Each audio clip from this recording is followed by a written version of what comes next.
Hi, City Girls. I'm your host, Miriam, and today we're talking about human connection and the importance of sexual connection to our overall sense of well-being. Dr. Molly Maloof is a longevity expert, a best-selling author, and has recently launched the Adamo Method. She's here to tell us what it is and why we need to pay more attention to how we connect to ourselves and each other. Hi, Dr. Molly. How are you?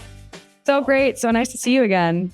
Likewise. Today we're going to talk about something a little different, about human connection and how we can connect more and why that's important. And as women, what are the things we should be looking at, especially when it comes to our hormonal and sexual health, and why all of those things are connected to our overall sense of well-being. So tell me a little bit about what's top of mind for you these days when it comes to human connection.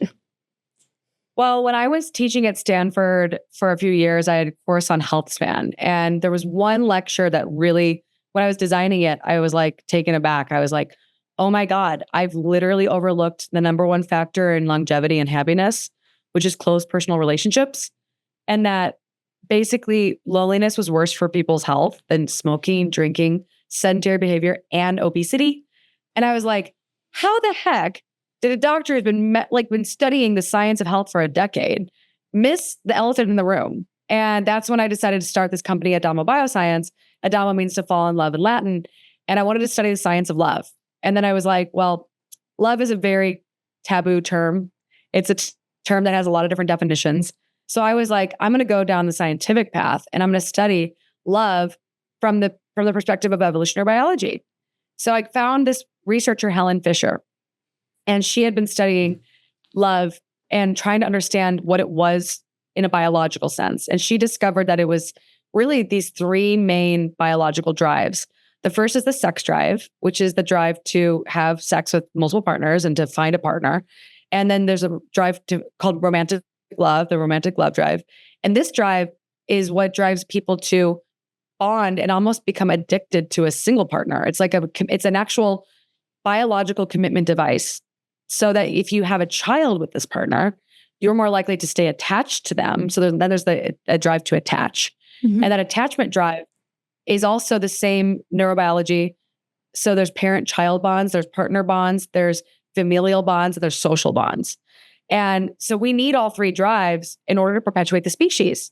Because if you think about it, it makes sense that if you have sex, fall in love, and have a child and build a family, you actually are more likely to survive because you have more bonds. Mm-hmm. And the more people you have in your life that you love and trust, the more information and resources that you share.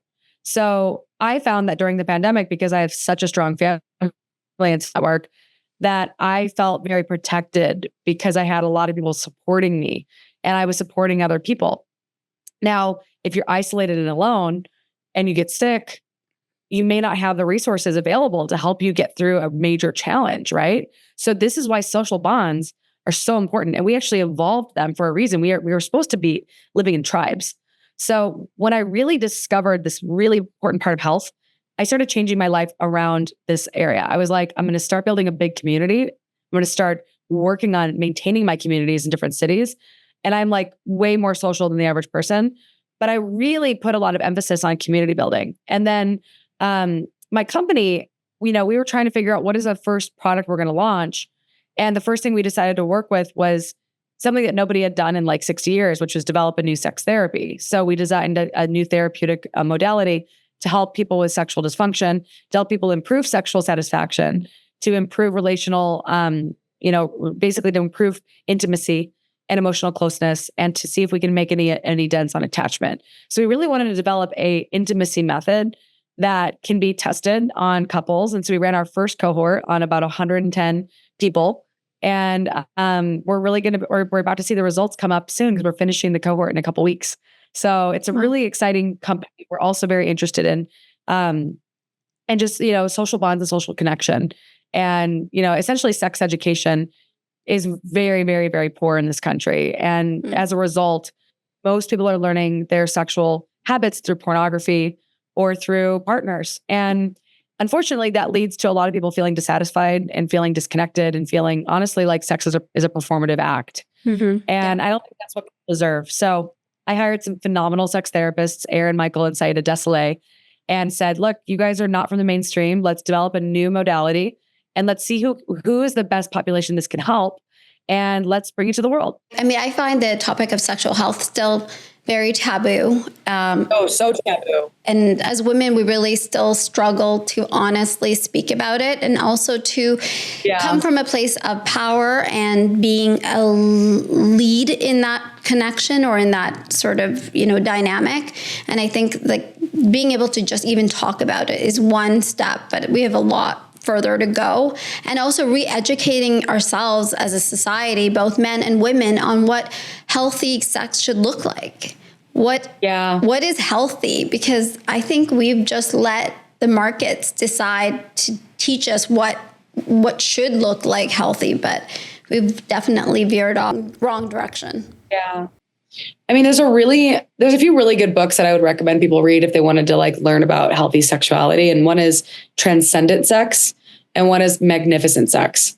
And when you start reading books on the topic of sex from people who study sex, they're not Kardashian sexy. They're actually much deeper than what you find in the news. What we see on Instagram, what we see in pornography is very surface level sex. And it's not actually sexy because it's often rushed. It's often superficial. It's often very much oriented towards pleasing men. And it's not really oriented around what a woman wants and what a woman desires and woman needs. And, really informed, conscious men are aware that there's this phrase, she comes first. There's a great book on the topic, but most men don't actually put women's sexuality first. And the reality is that our sex therapy is really not designed for just men and women. It's designed for gay, straight, cis, trans. It's really not really designed for a binary system, but there is this concept of being an active receiver and an adaptive giver. And that means that you're not just sitting there, having sex with someone and receiving, them into your body. It's actually you learning to actively bring a person inside of you. And then if you're a giver, it's not just about doing what you want to do. It's about attuning to this other person's body and listening to them and finding out, is this what they want to feel? Is this something that they enjoy? Is this something that they're liking? And unfortunately, a lot of people fake pleasure, and they do that because they want to please their partner. But we're actually doing each other a very big disservice in the performative sex. We actually all need to we just all need to slow down and really start to savor sex. Kind of like when you were in high school and you made out for hours before you even took your clothes off, we need to get back to that level of slow down, people. So there's a time and a place for a quickie, but I think what a lot of people are literally searching for is more connected sex and sex that feels like there's real intimacy being created. And that comes from just really tuning yourself to this other person and really starting to recognize that there's friction-based sex, which is what most people are experiencing, which can cause dryness and pain and challenge, especially older bodies and older women's bodies who may have lower estrogen levels, may have some vaginal atrophy. Friction-based sex, the solution is not just more lube. It's actually changing the way you have sex.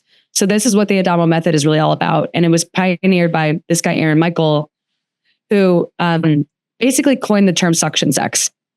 And suction sex is about learning to bring a partner inside of you with your body by learning to breathe with your pelvic floor and push out your pelvic floor and really enable a person to slowly enter you. And then instead of being so forceful and this in and out friction-based movement, it's about maintaining that connection, that physical connection and emotional connection by slowing down and really focusing on hip movements versus thrusting with. And right now, the current standard of care for sexual dysfunction is what's called sensate therapy. It was invented in the 60s. It's a very effective method, actually, for sexual dysfunction, specifically related to anxiety before sex. And basically what it does is it just takes sex off the table for a month with a partner and with partners, and they just engage in mindfulness-based sensual touch.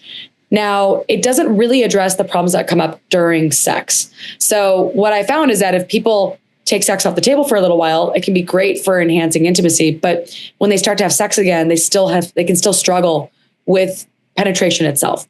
we designed the Adamo Method originally because we wanted to be able to help individuals work on their own psychosexual development and then develop a new relationship to their partners through intimate connection. So the first few weeks of our method are really about this concept called sexual sovereignty and erotic individuation. So what does that mean?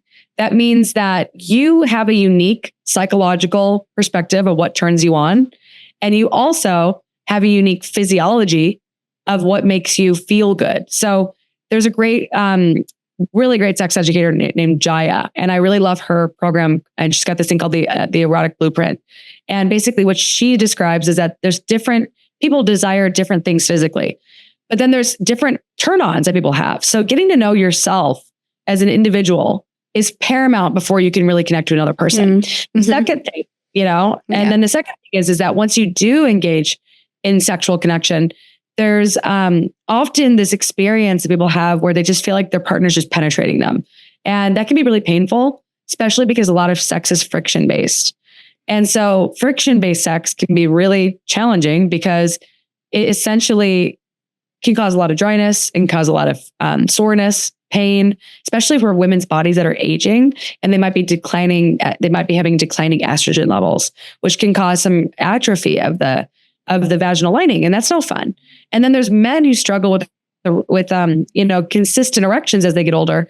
And we forget that actually it's normal for a penis to become erect and not erect during sex. It's not always going to be perfectly erect. So what we're trying to do is educate people with a new sex ed that's really based on a new science of sexual pleasure. And Erin Michael is one of the two sex therapists that we discovered to really help us design this method. So Sayeda Desolé, her perspective on erotic individuation and sexual sovereignty was really what was the first part of this method. And then Erin Michael, he taught me and he coined the term suction sex. So he's basically taught me this concept, which is that right now, if you experience this friction-based sex, it's like you're basically penetrated by your partner and it can be really painful and very, problematic for a lot of people. Mm-hmm. But suction sex, you're actually learning as a receiver to bring a person into your body by learning to breathe with your pelvic floor and actually learn to bring in a partner. So you are the one engaging in the act of penetration. It's not just you being penetrated. The second part of it is if you are a giver, you're learning to attune your body to your receiver's needs. So you're not just pushing yourself inside someone, which is what a lot of women experience during sex. And it's no wonder they're not enjoying themselves, or even men who are gay. You may not enjoy the sex that you're having with a partner because it hurts.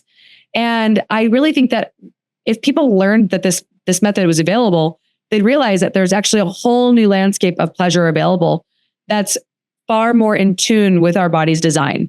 So when you engage in suction-based sexual contact, it's less about thrusting with your legs and it's more about moving your hips together or in different directions in order to actually keep the connection keeping that physical connection intact versus the sort of in and out motion that friction-based sex is all about. And it actually can create a lot more, it's a lot more sensuality. It helps you slow down and you can really achieve higher states of bliss with a partner when you realize it doesn't have to be this kind of forceful, aggressive, performative act that you see in porn. How prevalent is sexual dysfunction in women? I think based on stats. About 30% of women it's really actually about 40% of women have some form of sexual dysfunction, but I think it's around 15 to 20% of them will actually get clinically diagnosed. So, it's really a lot of women in our country that have sexual dysfunction. And, it's really quite a lot. So different sexual dysfunctions have different prevalence, but like hypoactive sexual desire disorder, is around 30% of women, which is like a pretty large percentage, which is, I just don't want to have sex. And I think it's a combination of biological factors and psychological factors. Then there's things like sexual pain disorders and anorgasmia, just you can't have an orgasm easily. And those are the female sexual dysfunctions that are most prevalent. Why is good sex good for us? So if you have actually look at sex, it seems to be correlated with improved longevity, largely because it enhances relationship quality. And also, when you have sex and you orgasm, and even when you just have physical touch with someone, you get oxytocin released. And oxytocin is the bonding hormone, but it's also the hormone of the placebo response. So it's literally natural medicine. It can actually help you heal from painful experiences. So it's a natural healing tool that a lot of people overlook and don't realize is part of human flourishing. So I've been studying oxytocin neurobiology. One of my advisors, Sue Carter, discovered pair bonding in prairie voles. And it seems like oxytocin is the molecule of love being linked to longevity. I think it's what makes us human and helps us stay relatively peaceful with each other and cooperative. Yeah. So it turns out that oxytocin is protective to the mitochondria. So protective to the little energy batteries of our cells. And then it's also protective to the heart. So it's cardioprotective. It's an anti-inflammatory and an antioxidant. So it really does all the things you want it to do to make you feel and look younger for longer. And if you talk to couples that are really happy and healthy, they tend to age better. And I think it's because if you have a healthier relationship, you have less stress. And with less stress, you have healthier cells. Yeah. I think we often think like women, I think in some ways we've accepted that we could go the rest of our lives without, a healthy sex life. And it's great that we're thinking about this a lot more and its implications on our well-being. So just to get back to like the statistics that you were asking about before. Yeah. I wanted to like just clarify some of them. So low sexual desire is probably around 20% of women. Orgasmic disorders is around 10 to 15% of women. Painful intercourse is between 8 and 21% of women. Vaginal dryness is 17 to 45% of women, which contributes to pain, lack of orgasm, and lack of desire. And then overall prevalence is probably around 40 to 50% of women. So it's really common, really common. And I don't know why we're just starting to think about this. Well, we didn't actually have the clitoris properly anatomically mapped until like the early aughts or so.